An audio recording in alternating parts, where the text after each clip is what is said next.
Alright guys, welcome back to another video. So, I'd like to announce the winner of the Inception giveaway, and the winner is Loopy. He actually made the first comment on the video when I posted it, right?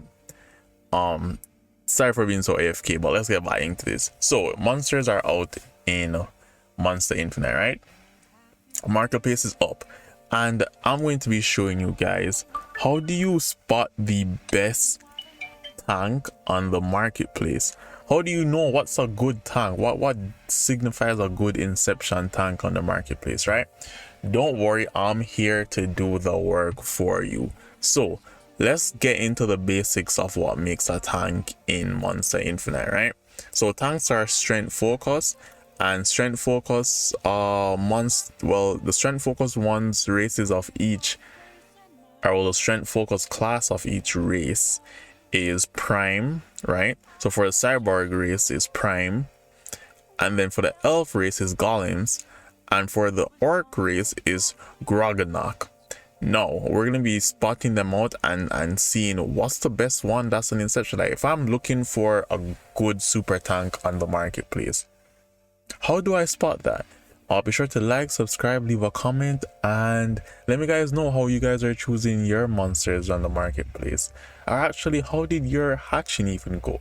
Did you manage to get any of the SBs or the Chrono Zeros? Did you manage to get any of the Soulbounds? Like, how did it go? Unfortunately, due to my busy schedule, I actually missed those sales, so I have to be buying it straight off the marketplace. Alright, so let's look into this, right? We're looking at, alright, this is a prime right here, and here's another prime right here. So I guess we can compare number 8 and number 13 prime. So let's compare the two of them. Alright, so this is number 13, and it's loading. The marketplace is kind of slow in the loading, but let's see. So this one has no legendary parts. His body is prime. When looking at the body parts, it does correspond to the class, so you have to be sure that the class matches up, right? Like you don't want, it doesn't have to match for all of them. It doesn't have to be 100% pure, but you at least want it to match for the type. Like you need it to match the class. Like you don't want to have all healer body parts or all DPS body parts of that tank. Is just not optimal. So let's look into this. So this prime only has one, well, he has tank there, his legs are tank, grognak is the orc tank, tail is tank. All right, so he has 3 out of his 6 body parts being tanky. So let's look at the skills that correspond for them.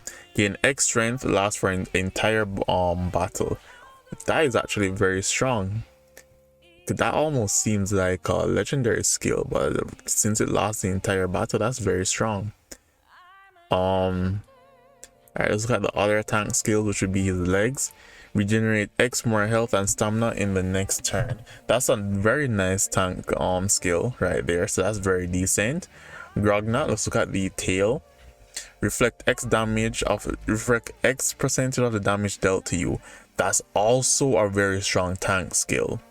Now you see how this is working. He has, even though he doesn't have the matching class skills, he at least keeps it in the class, right? So he doesn't have the matching. Let's say he doesn't have all prime, right? His other tank parts aren't prime, but they're at least tank parts, which makes them very helpful. Now let's look at his non-tanky parts, which would be his arm, face, and head.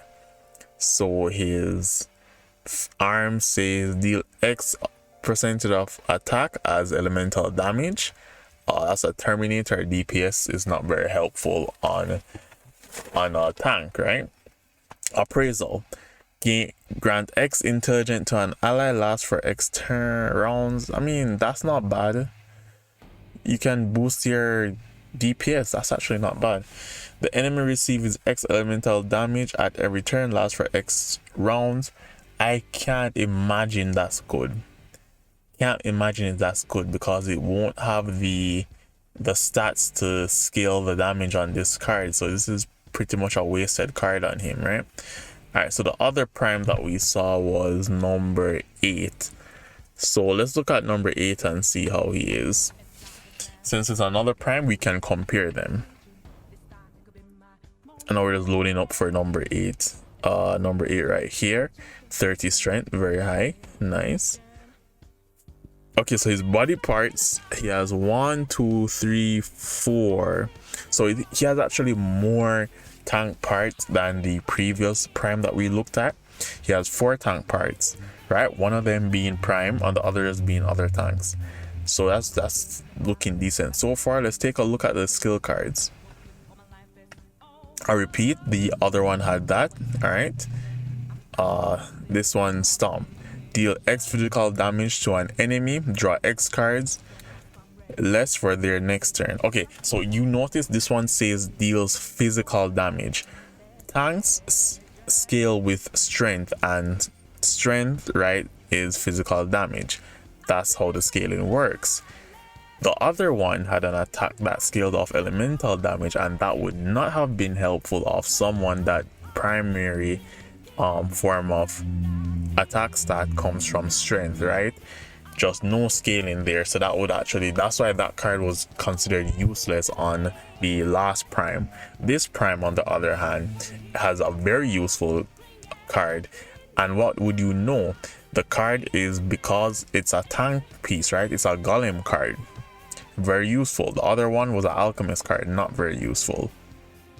Alright, so his head is X amount of your damage ignores block with your next attack this turn. Alright, this one is very DPS heavy. Not very supportive, just very DPS heavy.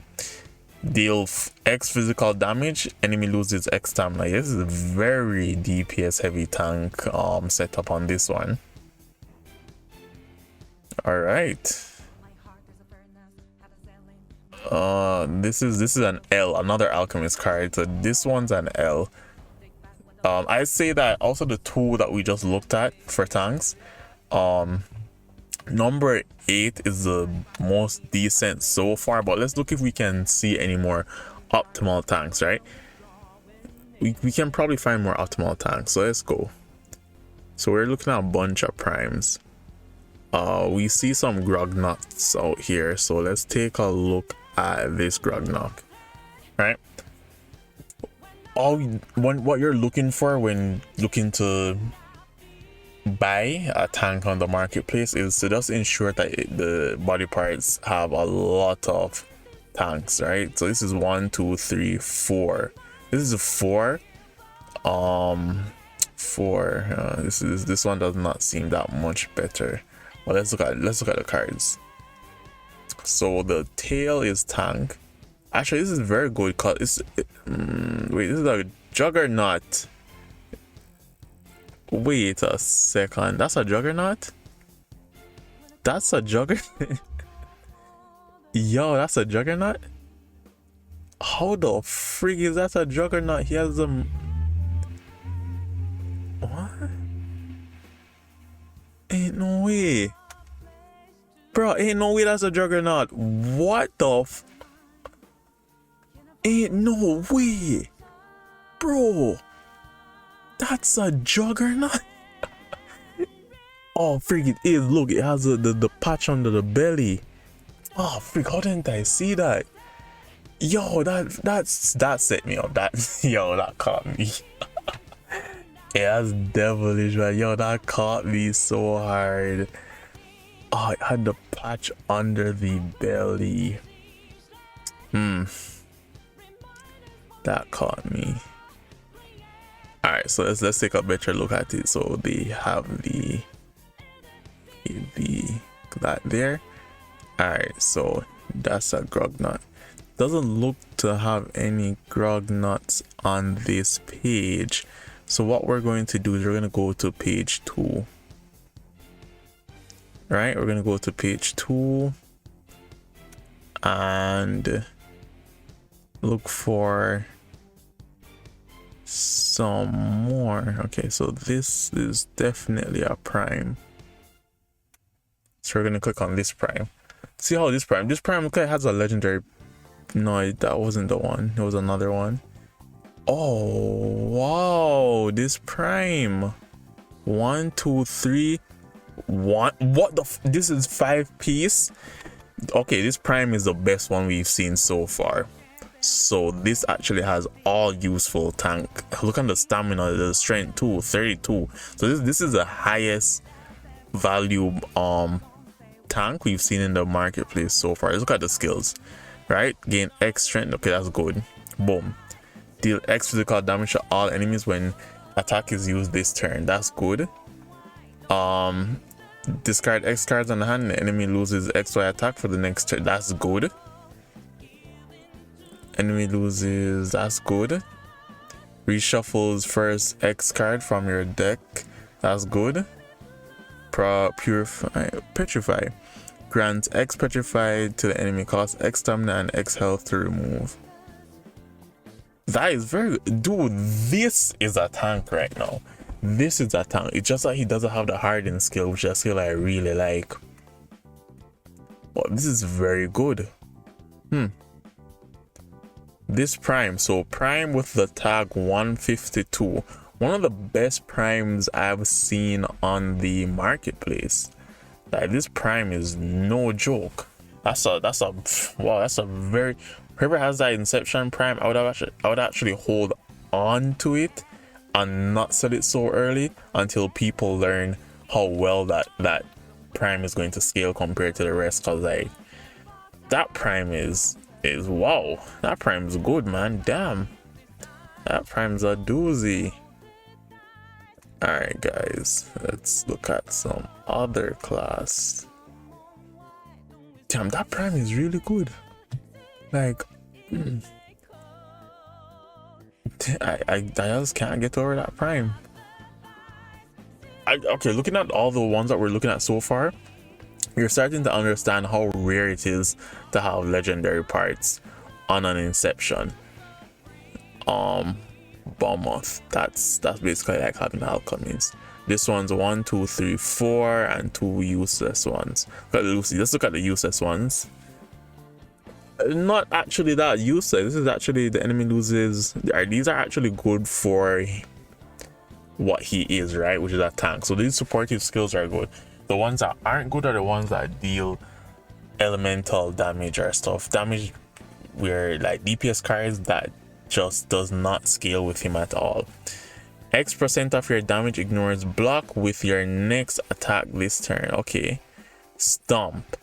Deals X barrage. Okay, this is kind of too damage heavy, but I'm gonna say this is not as good as the last one that we saw. The last one had 5 tank body parts, which made it so that it had basically tank parts, right? That was a lot more useful. But something that I'm not really seeing is just, oh, hold on. Yeah, something I'm not really seeing. Is that a legendary? Is that a legendary grognak? What is that? Oh, it's a prophet. But it has a grognak arm and tail. Okay, that makes sense. Okay, yeah. Alright. So that's it, guys. You're getting the idea, right? If you're looking for a proper tank on the marketplace, you look at the skills. So you're like, what skills do I want? What are the primary skills I want for my tank? And you cut it down to there. You want to make sure that as much body parts as possible is tank body parts. You don't want your tank having supporter unit body parts. Let me know if you agree with how I search out the market. Be sure to like, subscribe, and leave a comment, and enjoy.